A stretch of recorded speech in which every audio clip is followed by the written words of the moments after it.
এমবিস kitchen থেকে আপনাদের সবাইকে স্বাগতম জানাইছি। আজকে আপনাদেরকে তৈরি করে দেখাবো কলিজার ঠান্ডা হওয়ার মতো একটি শরবত রেসিপি। আসুন দেখে নিয়ে কীভাবে বানাতে হয়।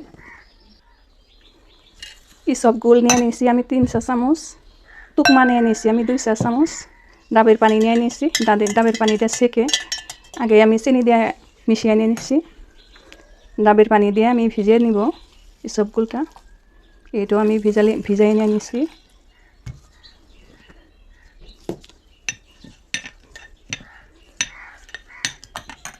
এখন আধা ঘন্টা পরে আসবো। আধা ঘন্টা পরে আসছি। আমার ইসবগুলটা ভিজে গেছে,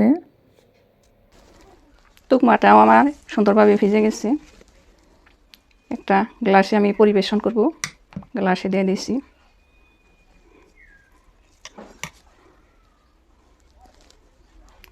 তুকমাটা আগে দিয়ে দিয়েছি, পরে আমি ইসবগুল দিয়ে দিছি।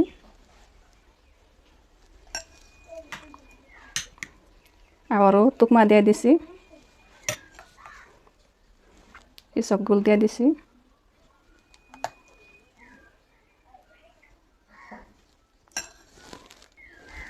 এখন আমি ডাবের পানিটা দিয়ে দিছি।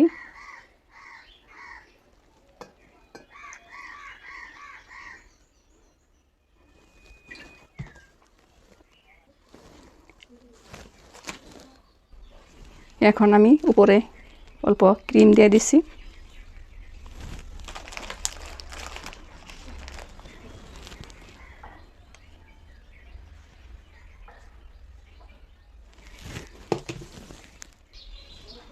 এখন অল্প চেরি ফল দিয়ে আমি সাজিয়ে দিছি।